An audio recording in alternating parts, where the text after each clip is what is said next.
You're 23 years old. You just graduated from the police academy. Top of your class. You swore an oath to protect and serve. Your badge number is 4782. You're standing in a gas station parking lot at 2 a.m. A car pulls up. The window rolls down. A man you've never met hands you an envelope.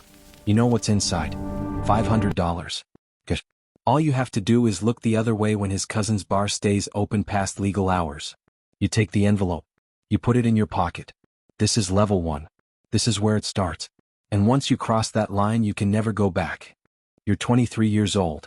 You've been on the force for 3 months. The academy taught you about honor, integrity, the thin blue line. But they didn't teach you about the reality. Your salary is $42,000 a year. Before taxes. You have student loans. Rent. A car payment. You're broke.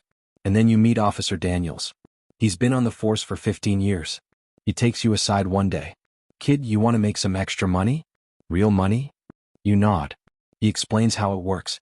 There's a bar owner in your district. His place stays open until 3 a.m. technically illegal. The legal closing time is 2 a.m.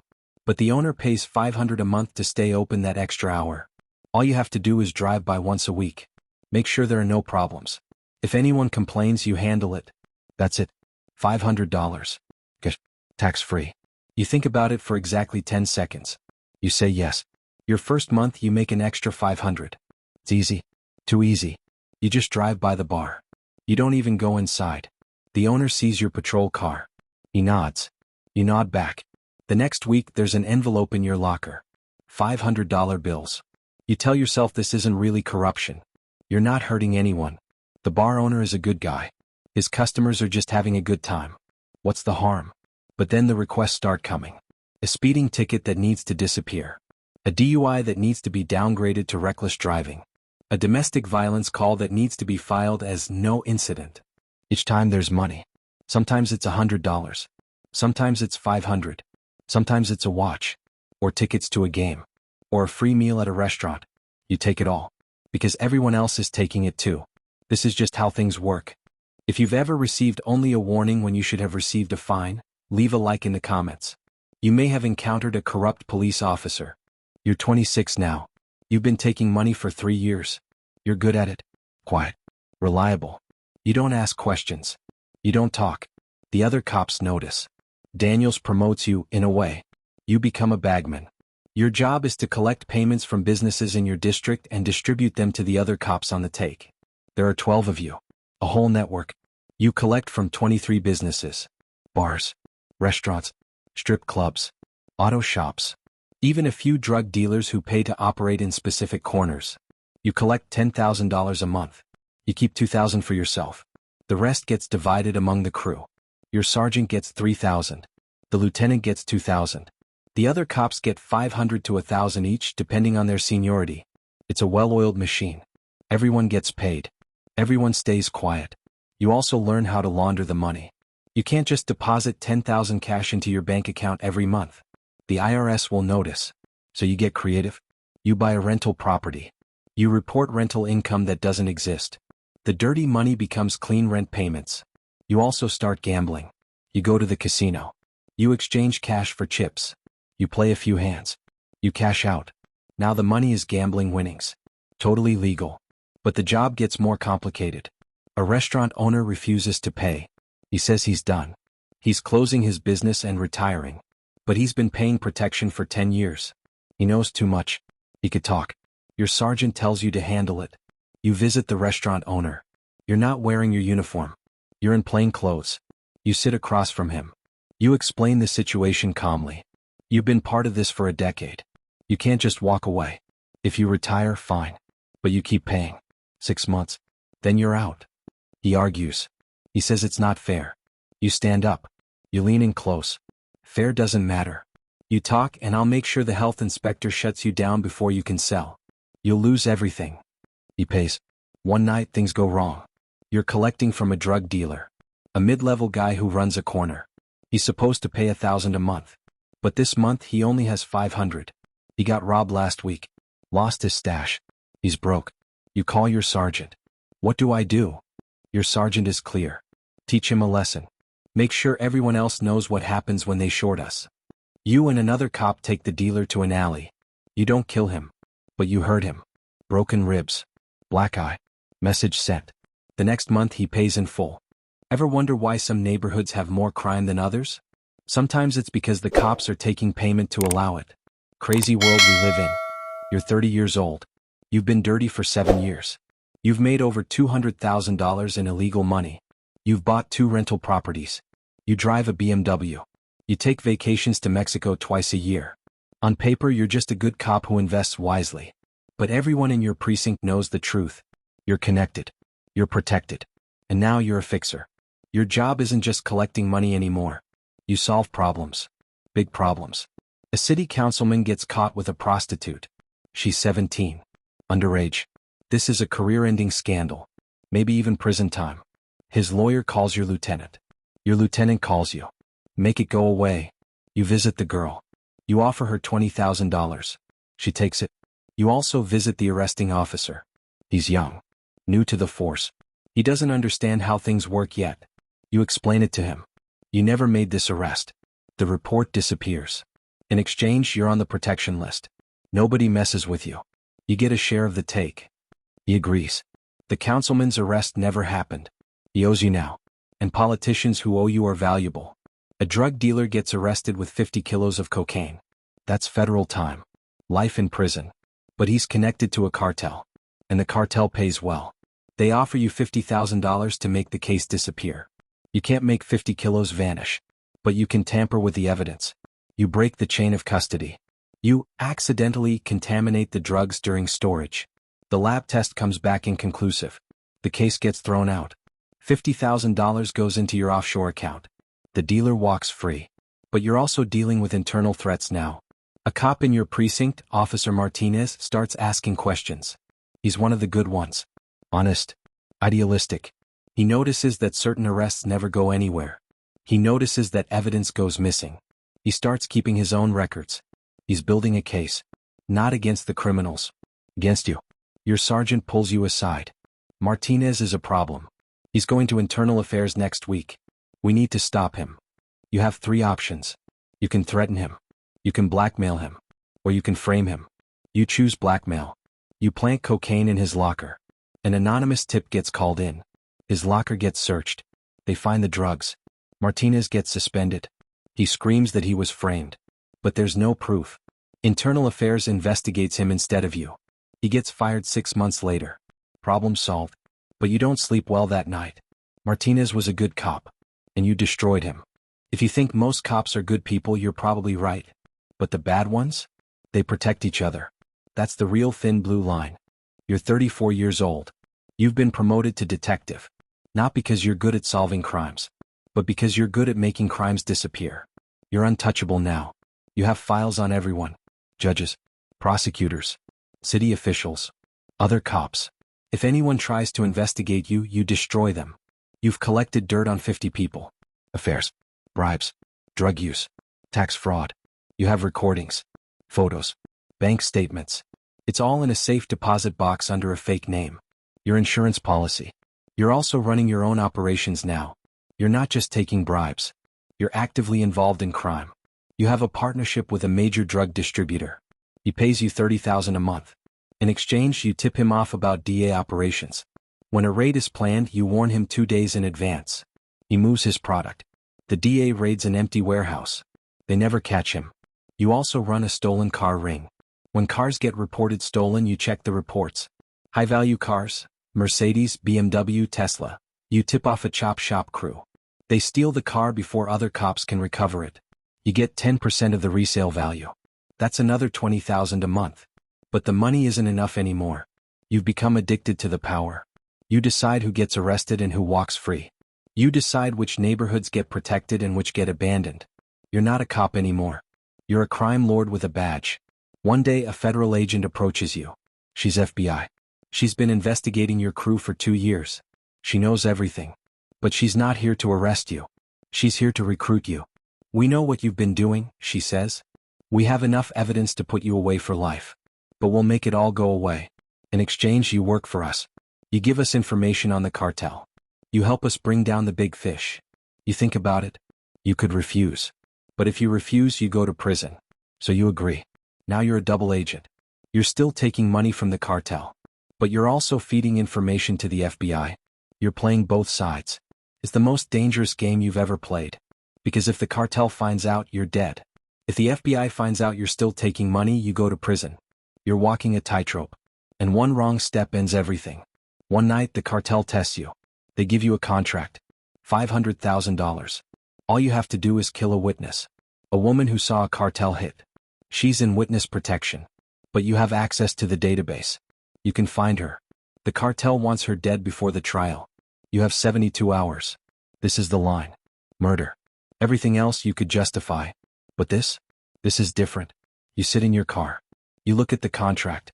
$500,000. Enough to retire. Enough to disappear. You open the witness protection database. You find her address. You drive to her apartment. You sit outside.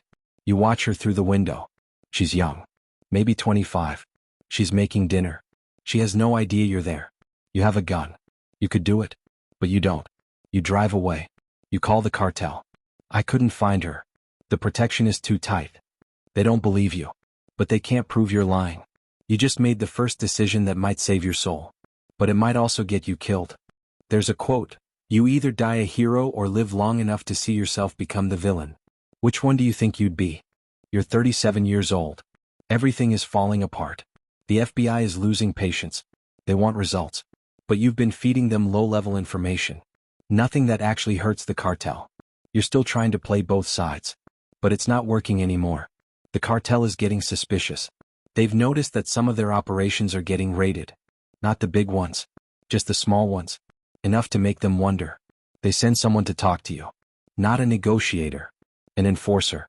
He's polite. Come. He sits in your living room. He drinks the coffee you offer him.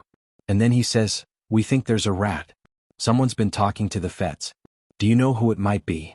You say no. He nods. Good. Because if we find out who the rat is, we're going to kill them. And we're going to kill their family. Just so you know. He leaves. The message is clear. They suspect you. You have maybe a month before they figure it out. Maybe less. You go to the FBI. You tell them you need to be pulled out. You need witness protection. They laugh. You're not a witness. You're a co-conspirator. You've committed crimes. If you want protection, you need to give us something big. Give us the cartel leadership. Give us names, locations, bank accounts. You don't have that information. Or you do, but if you give it up, the cartel will know it was you immediately. You're trapped. The cartel suspects you. The FBI is using you. And your own department is starting to ask questions. Internal Affairs opens an investigation. Not because they suspect you of corruption. Because you've been sloppy. Money trails. Suspicious bank deposits. Properties you can't afford on a detective's salary. An IA detective, someone new, someone who doesn't know the game, starts digging. Your sergeant tries to shut it down. But the IA detective is persistent. She's building a case. You have 3 enemies now. The cartel. The FBI. And your own department. One night you come home. Your front door is unlocked. You know you locked it. You draw your gun. You enter slowly. Your living room has been searched. Not violently. Professionally. Whoever was here knew what they were looking for. On your coffee table there's a single item. A bullet. No note. No message. Just a bullet. It's from the cartel. They're telling you they can get to you anytime. You pack a bag. You're going to run. But where? You can't go to the FBI. They'll arrest you. You can't go to the cartel. They'll kill you. You can't stay here. You're a dead man walking. At what point does the money stop being worth it? For this guy it's way too late. Drop your thoughts below. You're 38 years old. You ran out of options. You went back to the FBI. You told them everything. Every name. Every operation. Every bank account. You gave them the cartel's entire network. In exchange they gave you immunity. And witness protection. You're going to testify. You're going to put away 50 people. Cartel leaders. Dirty cops. Corrupt politicians. You're the star witness in the biggest RICO case in state history. But first, you have to survive until the trial. You're in a safe house now. FBI protection. 2 agents outside your door 24/7. You can't leave. You can't call anyone. Your family thinks you're dead. The FBI faked your death. Car accident. Closed casket funeral. Your ex-wife cried. Your daughter cried. They buried an empty coffin. You watched the funeral from a distance. You wanted to run to them. to tell them you're alive. But you can't. If the cartel finds out you're alive, they'll use your family to get to you. The trial is in 3 months. You spend your days reviewing testimony with prosecutors. You spend your nights having nightmares. You dream about the people you hurt, the people you framed, the people you let die. You wake up sweating. The FBI agents ask if you're okay. You lie and say yes. But you're not okay. You haven't been okay in 15 years. One night, one of the FBI agents guarding you makes a mistake. He leaves his phone on the table. You see a text message. It's from an unknown number. Is he still alive? The agent deletes it quickly. But you saw it. Someone on the inside is asking about you. The cartel has someone in the FBI. You tell the lead prosecutor. She doesn't believe you. We vetted everyone. Our team is clean. But you know better. You've been on the inside. You know how corruption works.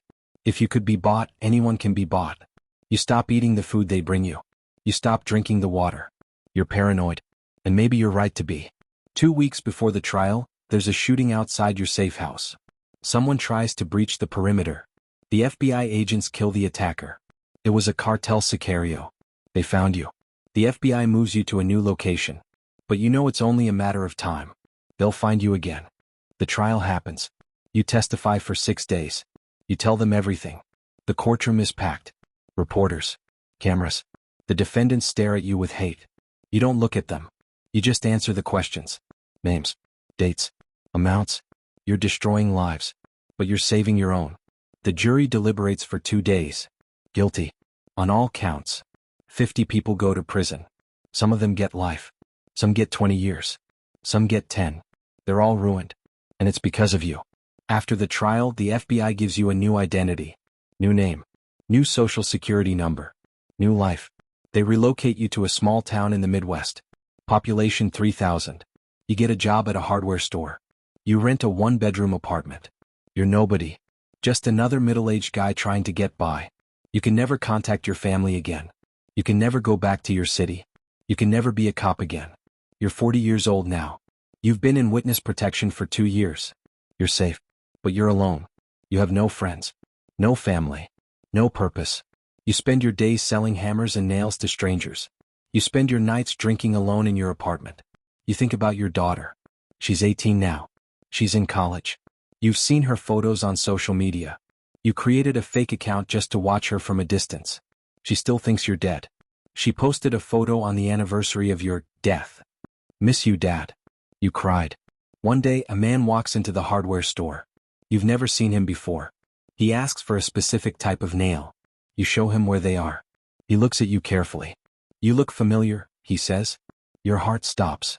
Do I know you from somewhere? You say no. You've never been here before. He nods. He buys the nails. He leaves. But you know, he recognized you. Maybe he's from your old life. Maybe he's cartel. Maybe he's nobody. But you can't take the chance. That night you pack a bag. You leave your apartment. You get in your car. You drive. You don't know where you're going. You just drive. You can't call the FBI. If you call them, they'll move you again. But how many times can you run? How many new identities can you have? You're tired. So tired. You pull over at a rest stop. You sit in your car. You think about everything. The money. The power. The choices. Was it worth it? You made millions. But you lost everything. Your family. Your name. Your soul. You start the car again. You keep driving. Because that's all you can do now.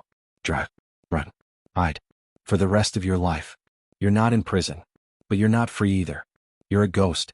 And maybe that's the worst punishment of all. This is the rank system. Where we show you every level of the world's most dangerous hierarchies. There's no glory here. Just consequences. If you made it this far, hit subscribe. Next week, we're breaking down every rank of a professional hitman. The people who kill for money and live in the shadows. And remember, this is education, not inspiration.